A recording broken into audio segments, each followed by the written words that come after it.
Hi, everybody. It's Sensational Saturday, and I am here hanging out. This is Art in June, Delicacies of Society, and I have the pleasure of speaking to one of my favorite young people in the world. I call him Dars, but because I feel Dars equals stars, and so that's what I call him. But his name is Oluwadare. I call him Dare. I'm gonna let him tell you his whole name because it is definitely one that you need to hear directly from him. But for the purposes of this conversation, I'm gonna call him Dare. But he knows my pet name for him is Dars. So, Mr. Dare, welcome, and please tell the people how to pronounce your name Yes, thank fully. you. I will. I will. Well, thank you for inviting me here. Go I'm ahead. very excited to be. Oh, you're a little frozen. Can you see me? Wait, Okay. say it again. Say it Okay. again. Can you hear me? Can you see me? I can see you and I can hear you. Okay, great. Okay. So I'm Oluwa Ayorinde. I go by Dari for short. They sort of mean the same thing. And I'm happy to be here, talk to you, be on this adventure of faith, as you were saying earlier. So thank you for inviting me. No, thank you for being here. Thank you for allowing me the space to investigate and maybe interrogate a little bit, but Yes. interrogating in a good way, not necessarily anything negative. When we think about interrogation, we always think about it from a standpoint of, hard nosed, crime based, whatever. This is really about getting folks to begin to understand the creative process before you go into the creative process and to create that end product. So tell folks a little bit about who you are in terms of the work that you do as a creative. And so then we can kind of unpack as we go. Okay, I shall. So I want to start by just setting off an intention, just like remembering the power of our words, power of my words.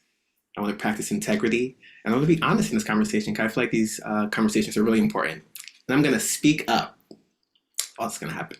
Love it. So I am a dance artist, a dance performing artist. I just graduated from grad school, so technically I'm also a scholar and a teacher. So Congrats. that's what I do. Congrats. That's sort of where my art really surrounds. It really surrounds dance, yeah, in different avenues. Nice. Congratulations. Thank you.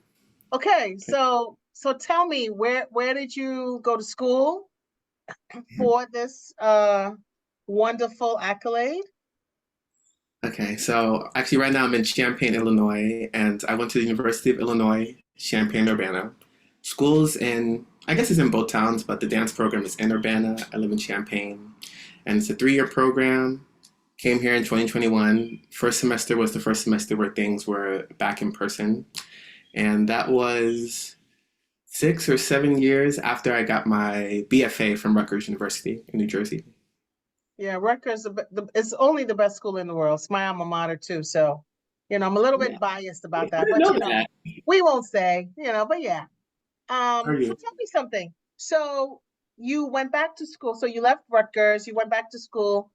What Yeah. were you hoping to accomplish? Because you were dancing professionally, right, after the Rutgers. So what happened in between the time that you left Rutgers and decided, okay, maybe I need to go to grad school?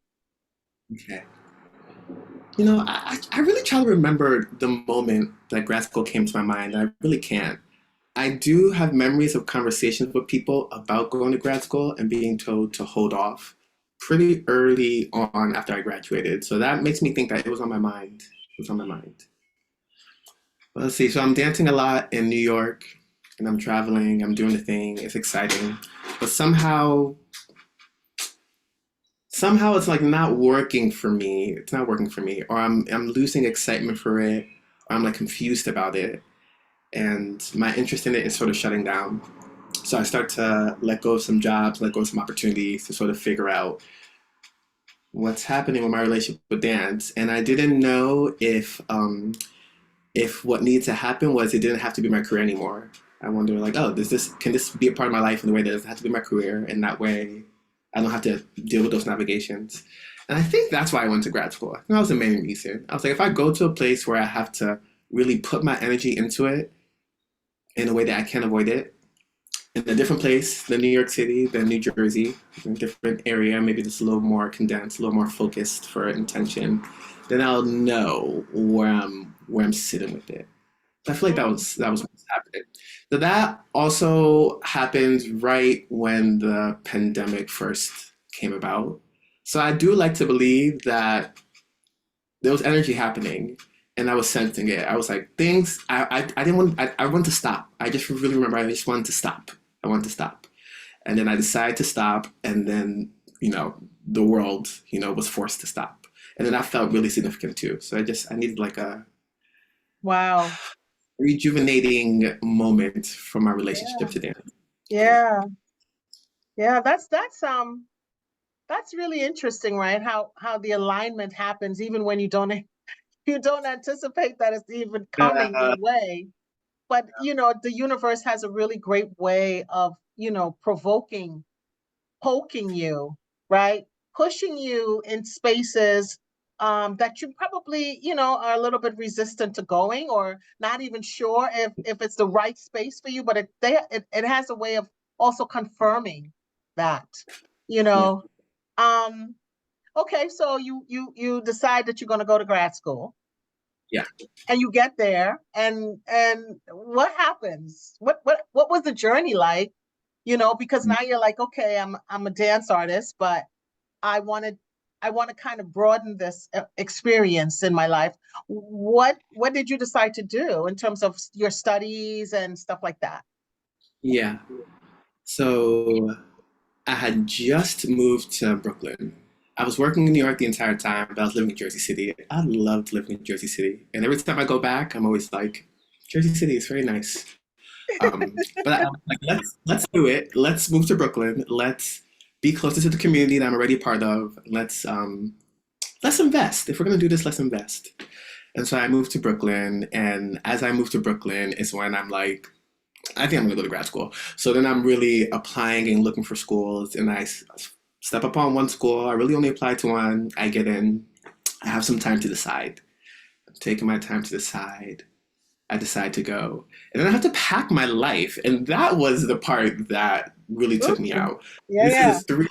a 3 year program, and it's full out. So it's free, and then there's a stipend for being a teacher's assistant. So I was a primary teacher's assistant. So I taught my own classes, made my own syllabi, and then that's how I didn't have to pay for grad school. Yeah. So it's like it was Do like a that. big, yeah, yeah. So it's a big life commitment.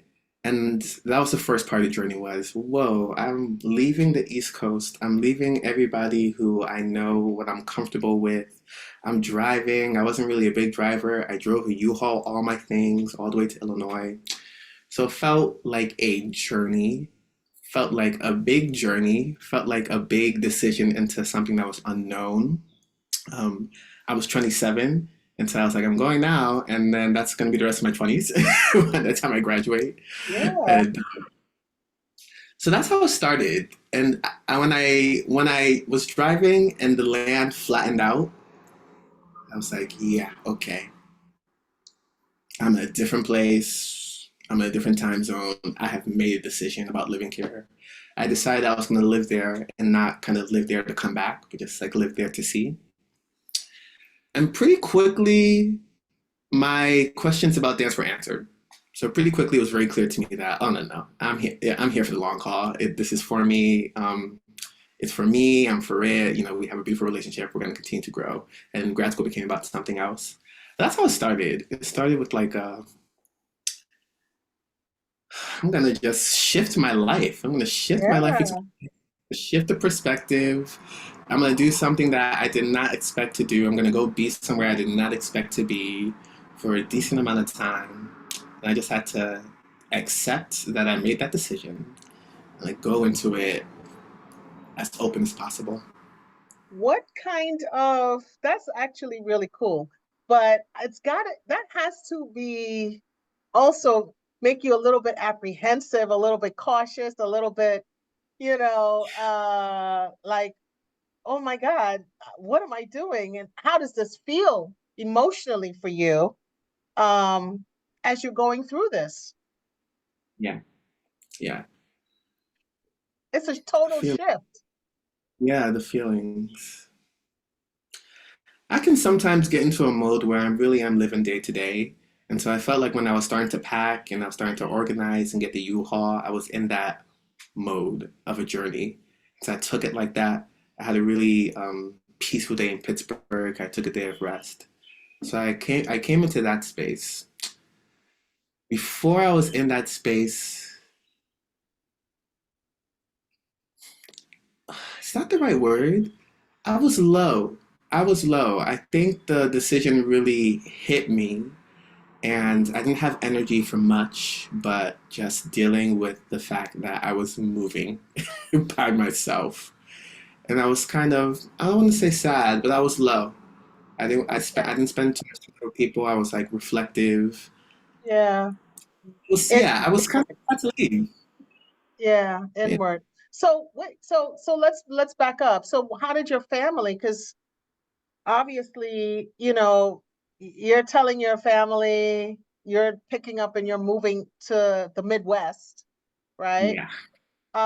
What was the response? So what kind of feedback did you get from family? And I'm only asking you about family specifically because I know you have a Nigerian background and family in terms of, your career, in terms of school, in terms of what expectations are set.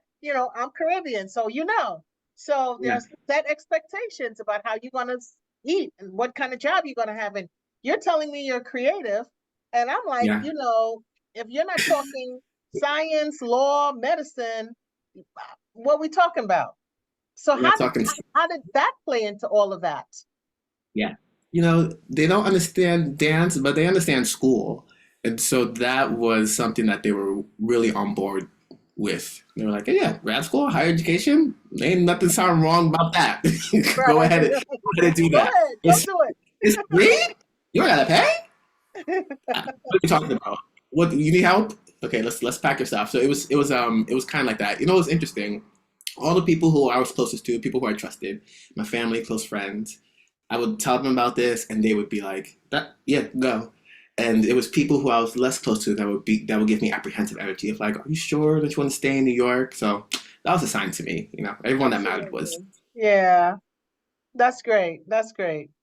Um, so okay, so you get there, now you're there, you're immersed in whatever the culture is, and now you're prepared and doing what it is you now need to do. Um, how did you begin to map out what you think your journey, academic journey would be, um, as you begin to look at the career part of this post school? Like, Mm, what did you think you would be able to do, or what did you think you now want to do, given the fact that you now have this opportunity? yeah, yeah, yeah, yeah.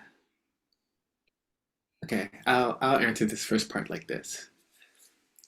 So I'm like Midwest, very different. People are driving differently. It's getting on my nerves. People are speaking differently. I gotta adjust. Okay. And then I go into a University of Illinois. University, a Big Ten school. I went to a Big Ten school. PWI. I went to a PWI. I understand the scenery. What I stepped into that I did not understand so much was academia. And Mm, that was a huge cultural shift. Now the academy is everywhere in arts. They are so linked. It's they're just linked. They're siblings. So I had met it in New York. I had met it through applications. I had met it through talks and councils and talkbacks and performances I had seen, and I had met the language and the expectations. but I didn't really understand the source from which it was coming from. And I got here and it was extremely disorienting. The the canter of conversation was different. The references that you were expected to know was vast and specific. The like silos of thought were intense, are intense, and are deeply historic. And there are ways that the university space can be a place where you can have really radical ideas, but then there's also really specific culture about how ideas are formed and how they're valued. And so I stepped into all of that and was like, Whoa, whoa, that's a lot. That's a lot.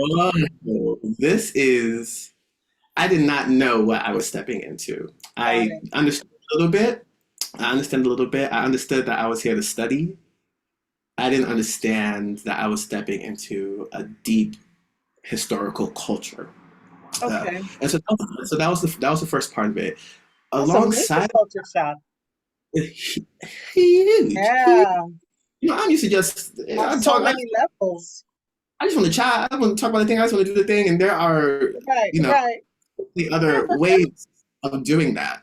And, and that was a big part of it. With that are amazing people, amazing thoughts, amazing ideas and theories and scholars that I had not known about that I'm coming into. So at the same time, Wow. it's extremely overwhelming. I'm like, and I was really trying to take it all in. You know, this is how I first thought I should go about it. Was like trying to take everything in. So I was really Yeah, trying to yeah. take it, and so it was really inspiring, really eye opening at first, and also very overwhelming because it was very different. It was a very different way of being and study than I was used to. Wow. So, but we started off this conversation saying that you graduated. Yeah, Right? yeah, So yeah, yeah, yeah, yeah, that to me is what is so fascinating about this, right? Um, these journeys that we take, these unknowns, these roads that we travel, literally and figuratively, and how it amasses so many different things, but it allows you to really begin to, dig deep in and pull out the very best, even when you yeah. have no clue. Because I could totally resonate with that. What does that do to you mentally? How are you adjusting mentally and emotionally in those spaces? Literally like this. Yeah, Because a huge part of it is that this is the first time I'm living by myself. Come from a larger family, have siblings. In college, you know, when I was living in a dorm, it was like communal dorm, Latin images for right. the Latin. Then I was like living with a homeschool family, then a house of five. So I'm living by myself for the first time. So I'm having that experience as I'm living for myself, as I'm living by myself, and so I have to, yeah, regard myself, you know, in a way, for the first time, like real honest, real one-on-one, you know. So that is happening as I'm also in a really different environment, and so Yeah. sometimes I felt crazy. Sometimes I felt crazy. Um, sometimes I felt, what's the word I'm looking for?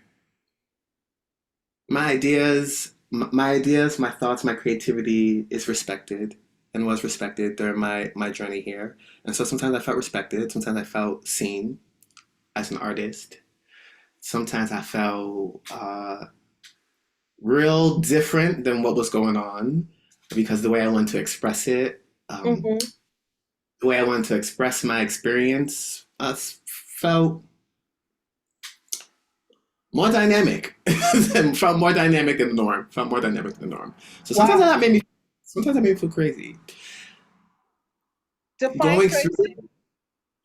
it made me feel like what's what? When things would happen and the ways that I would want to approach it, the ways I would want to talk about stuff, the way that my curiosity creates passion inside of me, like my blackness, my energy, my excitement about the thing. I have tenacity. I'm able to bring up something that's hard to bring up. I can talk about stuff in nuanced ways that might surprise people. My mind will change, and so I felt like I come with a lot of dynamic Yeah. that can feel some type of way in some type of PWIs. Awkward. Right? Awkwardness for folks sometimes. Awkwardness. I came across this term like killjoy. It felt like a lot of Okay. that. Gave me a lot of opportunity of self reflection, of seeing the me in the midst of newness and Yeah. deciding that yeah, Yeah. I love that. I love that, and we're gonna foster it and empower that. So there was a lot of that experience as well. It Wow. was yeah, it was that. It's It was like interesting that you call it crazy. I'm not afraid of crazy. I'm not afraid of crazy. I believe in neurodivergence. I believe it's a scale. I trust many sources of medical information. I trust many sources of mental health, ideology and medicine. So I'm not afraid of being a little crazy. I when I was going through my journey of grad school and I was going through it and I was watching other people go through it, sometimes I just have to remind myself, if I wasn't going through it, I would be worried. If I didn't feel crazy sometimes with this experience, with the amount of energy that is around you all the time and ideas and people and motion, if it didn't overwhelm me sometimes, if I didn't feel out of place, Yeah. I would be worried. Yeah. So, Everything so everywhere. I'm not so afraid of being a little Cool. off the loop. You're an anomaly. Huh? I find you at being I find you to be an anomaly. Hmm. Yeah. I don't think that, I feel like, somebody was saying to me the other day, like, you know how artists are. They're like whatever. But I feel like that's kind of a part of your art, your artistry, your ability to dig deep in and to inquire, to be inquisitive. Um, but also as you're doing that, you're also questioning your capacity, your ability, your artistry, your everything. And I could see how that could kind of, in real time be overwhelming, but maybe overwhelming in a way that is not necessarily negative, but Yeah. overwhelming in the sense that everything is happening, all your pistons are firing simultaneously. And Yeah. that kind of could take you into a whole nother galaxy of thought or Yes. behavior even. Yes. Yes. So That's gonna help with that. That is true. yeah, yeah. But to me, I think that's normal. You know what I mean? That's Yeah. normal because that's who you are. That's your being. I would think that that's your being. It's like I was saying to someone yesterday that you're either gonna like me or you're not gonna like me. I don't think I'm an in-between person. I don't think I'm the person that you go, she's okay. I think you either say, I really like her, I love her, Yeah. or I really don't like her. Yeah. Yeah. And that's a good thing. I feel like I came to understand that's a good thing. To be specific is to know that you're moving in integrity. And it's Yeah, okay. yeah, It can be yeah. yeah.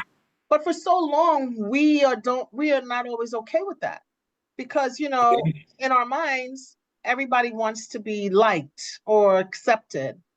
And I think at a very young age, that has never been my story, Yeah. so I don't necessarily apologize for that anymore. Yeah. It's more like it's a part of my makeup. It's a part of, how I move and how I make decisions and who I decide to align with or not, right? So my question to you is, given all of this, right? What astonishes you? I like that question.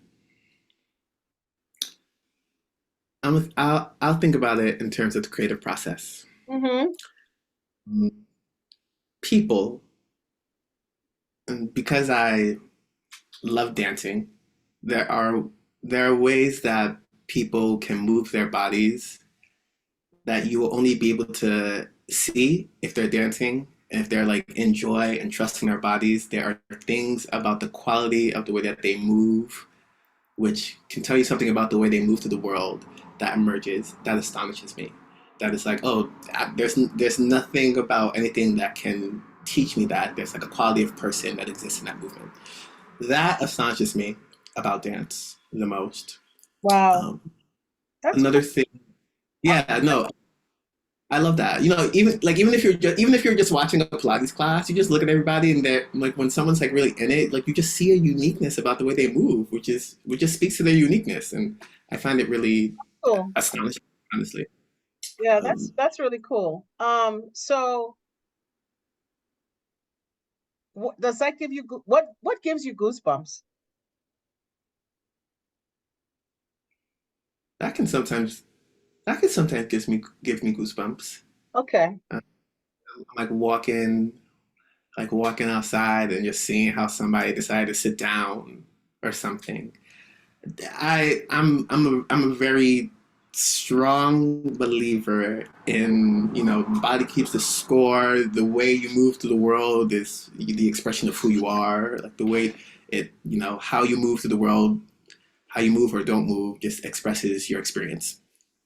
And so I feel like through people's movements, you really are you're like getting them. You're getting them. And so that sometimes that can astonish me. That can give me goosebumps. Sometimes it's like these fleeting moments, that happen randomly. Something that gives me goosebumps and Unexpectedly, I would think. hmm? And unexpectedly? Unexpectedly often, Yeah. yeah. On the flip side of that, gives me goosebumps in the scary ways, like human capacity for violence. You know, Mm, that gives me goosebumps. Like, for different reasons, people take it to different places. Same body that will dance and be enjoyed will do other things, sometimes intentionally. That gives me that wow. scares me. Yeah, that Yeah. scares me. Yeah. That's heavy. Yeah. That's heavy. Um, so what inspires you to continue to do this work? What is like, now you're in almost like different spectrums of this thing called the dance artist, right? If we want to say that. I was going to Yeah. say the arts. But like, okay, you started one space and then you ended up, now you're on another path, Yeah. seemingly. Are you still going to dance? Like, do you still want to dance at some point? Yeah. No, I still am dancing. You are still I dancing. dance a lot. My grad school experience was a lot of dancing. That's part of the reasons why I stayed and I enjoyed it. Right. Okay. All right. Yeah. So now that you're on the other side, now that you've graduated, what do you want to do with with the work that you've been able to cultivate? Because I'm sure Yeah. that a part of it is also creating and choreographing and so like what do you want to do next with this stuff, all the stuff that you've got going on? Yeah. Yeah. So to graduate, I had to do a thesis, and that was a performance, to create a performance. I had to write a written thesis. I had to give an oral presentation, and there's stuff in each of those that I enjoy and that I would like to continue Okay. with. Okay. What The was your thesis about? That's the Okay. question. Okay. So I don't even Yeah. understand. You Yeah. bringing Yeah. it up. No, I'm going there. Yeah. Let's get into it. Let's Yeah. get into it. When I first came into graduate school, I was really interested in looking at Black African diasporic dance forms and the historical, more specifically, like spiritual, religious, and historical archival information that is in it. Mm-hmm. Not necessarily, yes, pass through it, but maybe pass through it in different ways. So that was the scholarly entry point of my situation because I Okay. grew up in a celestial church, which is a really specific Yoruba divination kind of Christianity that has links to other spiritual practices. Okay, Yes. whether one wants to admit it or not, that and Yes. stuff like that really and there are dance practices in them and stuff like that really gets into me. And that was a time where I felt, and maybe I still feel, that the clearest way that I could pray was through dance. And so that's Mm. yeah. I think yeah, I felt that way for a long time. I don't know. I'm not sure. Yeah, I still think so. And so that was that kind of information. You know, a lot of scholarship, I shouldn't do this, but a lot of scholarship in humanities is centered around identity right now. And so if I'm trying to like find myself or find different aspects of myself or find stuff in the past, then what's in the dance that can help me do that. And then my second year was kind of like, wait, what? I kind of got over always having to look towards the past. And then that's when I feel like things start to shift. So that's sort of where it started.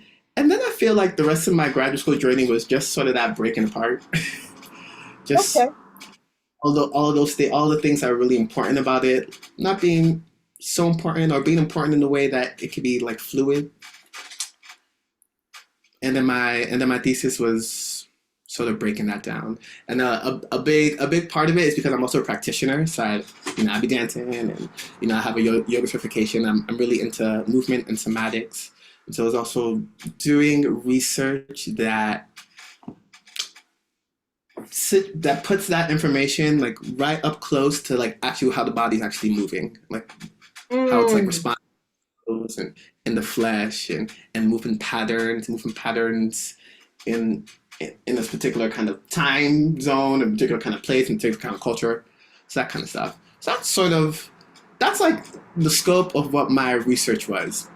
When I got into my thesis, so I have a tangential mind, and I decided in my second year that I'm zoning it in. I was like trying for so long to just sort of do this, and I was like, well, that's just not me, so I'm not going to force it. And so I decided that I'm just going to focus on the journey of my research for my performative thesis because I felt like I started always trying to like look to the past or something, and the more I kept doing that, the more I didn't need to, the more my idea about time or relationship with time shifted. The more I felt like an agent in my own like time experience. And so I wanted to make something that represented my journey of researching, which is like which is sort of this cycle of, you kind of look forward, you kind of look back to look forward, to look back to come back, and you come back to these points that are really important to you, that just take you somewhere else. And the researching sort of continues in that way. So if that makes sense, I decided to make my performative thesis based off of that. I wanted to like make a dance that mimicked that structure in some type of way. Wow.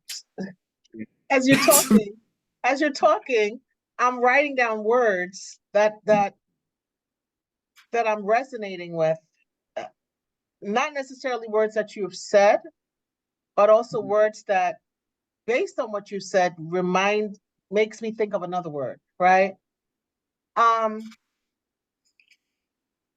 this is so layered, right? And tiered in ways in which,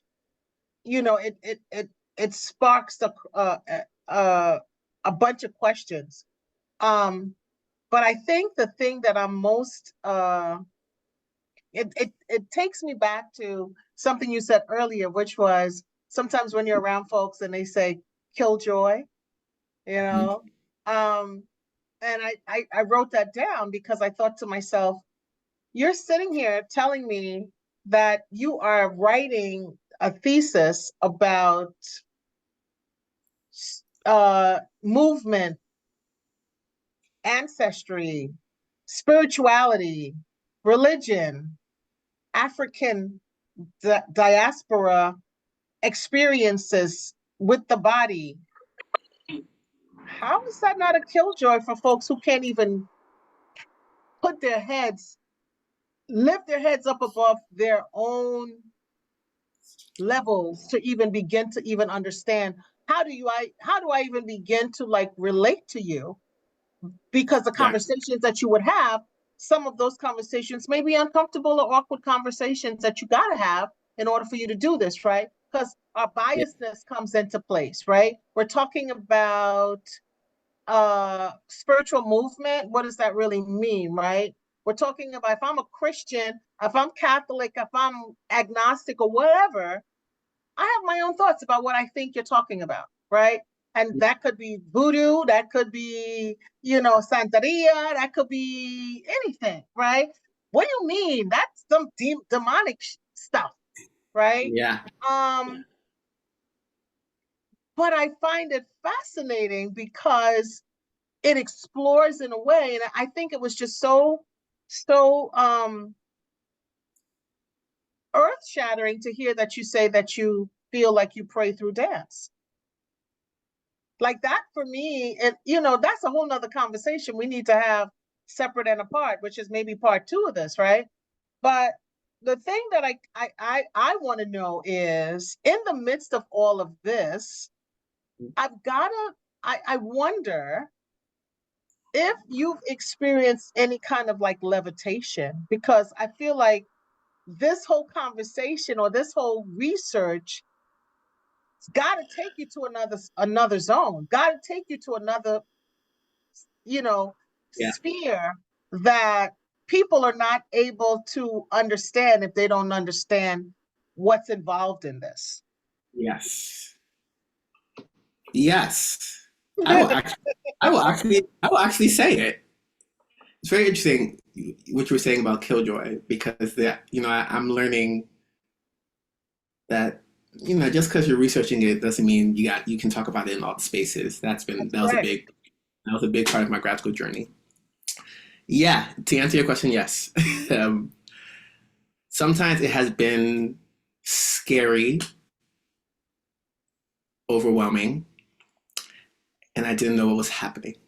Mm, Times it has felt, yeah, sometimes it has felt really joyous and healing. Um, I know that there's deep capacity for it. yes, And so I don't play with it, to be honest. Kind of there's deep capacity for it. And yeah, it has happened in ways that have scared me, had like shook me. mm, Yeah. And so, yeah, I don't know. I'm like, I don't really know too much. I don't know too much about it, so I don't want to do too much. But yeah, for sure. I definitely feel like dance in certain situations, certain times, really taps me into something else for sure. another stratosphere. For sure. Yeah, Totally, for sure. totally. I totally get it. I totally get Yeah. that. Um, so what? So are you gonna? You think that the Midwest is now home for you, or are you coming back to the East Coast? You know, I'm figuring it out. Yeah. So I'm applying for jobs right now. I'm applying for academic positions, and at the same time, there are performance opportunities and freelance opportunities that are happening. And so right now, I'm in this place where I'm trying to see how can I do both. You know, the tenure track is very interesting. The tenure track in university is very interesting. I'm still learning about the academy. The interviews is where you learn the most. The interviews is where you learn the most about what's going on. And the tenure track is really interesting. And it's interesting to be a researcher who's practice based. And so producing research or being involved in research means something specific for me. And it's what's contingent upon me doing it, wanting to do it, being able to do it, caring about it, is being able to participate. And so that's the and same with teaching. I love to teach. I really do. I love to Nice. teach. I love to practice. Once the moment I start teaching, and I feel like that's like the base of the thing, I like lose interest. Yeah, yeah, and and so I'm trying to right now. I'm like figuring out the grooves. How can I keep some opportunities and find stability through here and continue my research and teaching practice? That's what's happening right now. I went on Beautiful. some job interviews, got some rejections, turned down an offer. I have some. I have an interview coming up, so I'm still figuring that part out. They're figuring that Yeah. part out, Yeah. and then there's some projects in New York that I'm gonna start going I back could to. totally relate to that. But as you were talking, just kind of as you were mentioning the thesis part of it, the other things that I wanted to say is I just heard freedom and I heard liberation, right? Out of all of that. And so I think this is kind of the end product of the journey of studying, right? That gives you these various, explorative avenues for you to begin to kind of, take full advantage of or not, Yeah. right? You have power of choice, power of Yeah. choice. And I think that for me, in and of itself, is extremely um, a great place to be because it is extremely empowering. And, Yeah. and I think that freaking hour goes so fast. But this has been the thing that I'm always, energized by to just kind of hear how folks are navigating all of these different things that's happening in your life, right? Because we've talked about so many different facets, right? I almost felt like it was a dance, really. Yeah. It wasn't. We were having a dance performative conversation. Yes. Um, what, um, I guess what I want to, one of two questions I have. Um, I want to know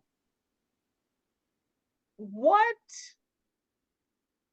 what do you want to um what is some regret, so maybe just one, what is a regret that you don't want to have to um think about? Hmm. Like a regret I could have that I don't want to think about, or that I have No, what is a regret that you don't want to have? I don't want to have. Yeah. Yeah, so it may not have happened yet, Yeah. but as you're thinking about this, what is a regret that you don't want to have? Yeah, I know. I know what it is. I don't want to not enjoy my body. Okay. I don't want, yeah. I love dance and I love the body and learning about it and studying it and being in it. And I get to be in it the way I get to be in it. And I feel like it is a blessing and a calling that I should always respect and heed to. And I don't want to look back and be like, oh, I spent my time doing that for that reason. And so I wasn't doing that. Got it. That's a great answer. So what does art mean to you?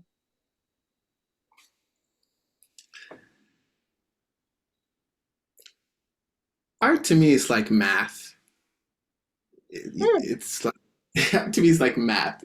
You know, we can bring it down to like the most practical. We got to use these numbers to count, and then we can take it to a really big theoretical letters are representing theories and infinities or minuscule things, to be creative about how we think about space time.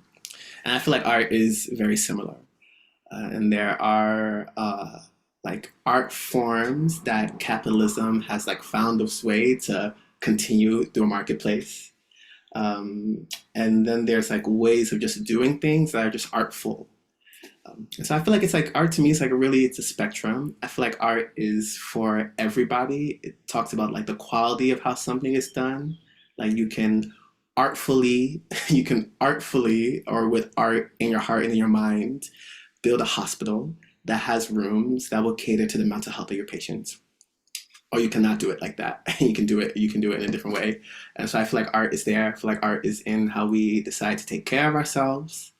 You know, makeup, that's an art form that is just an extension of like dressing the body. And so dressing the body, like how you just like inhabit yourself, that's art. And so that's how I think about it. It's really like how it's a decision of how we're gonna go through the world. We're gonna go through it being knowing agents of creative manifesting possibilities or not acknowledging that. And we can do that through like these specific forms, or we can just do that through whatever kind of ways that we're already working and living. I receive that. And I say, on that note, you are truly a delicacy of society. Thank you so much for your time. Thank you for Yeah. being open and being intentional, and being just a wonderful mind in terms of just how you're able to show the very different facets of how you think about the work that you're doing and where you want to go with it. And so I think that's so important, because I think sometimes, when people, you know, uh, become accomplished in whatever, work they do, they don't always think about, or they don't always talk about the various levels, um, or compartments that they find themselves in, or they have to put themselves in to be able to create that end product. And so I'm just really I'm enamored by you, just because you're able to articulate that in a way that I don't think everybody is always able to articulate it or feel comfortable enough to do it.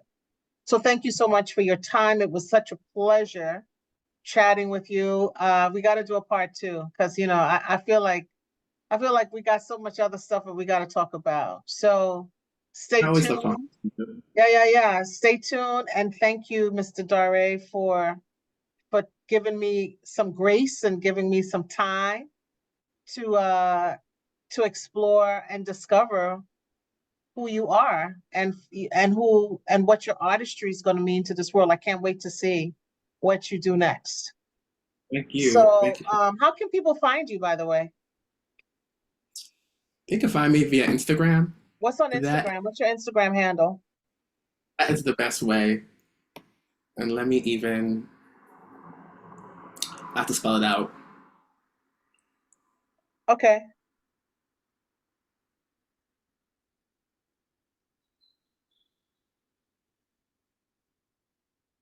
Okay. N3WL3NS3S.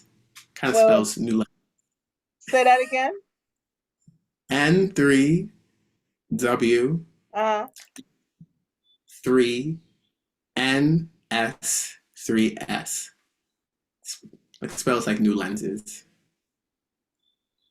Yes. Okay. All right. Terrific. Um, cool. Of course, you're gonna give me something that's, intricate. Of course I'm you like, will. You're I'm like, gonna say, once again, at Dare Ayorinde, you're gonna give me something intricate that I gotta, Okay, cool. literally. But thank you so much, and I'm looking forward to speaking with you soon. You too. Thank you. So stay tuned. Hold tight. Bye.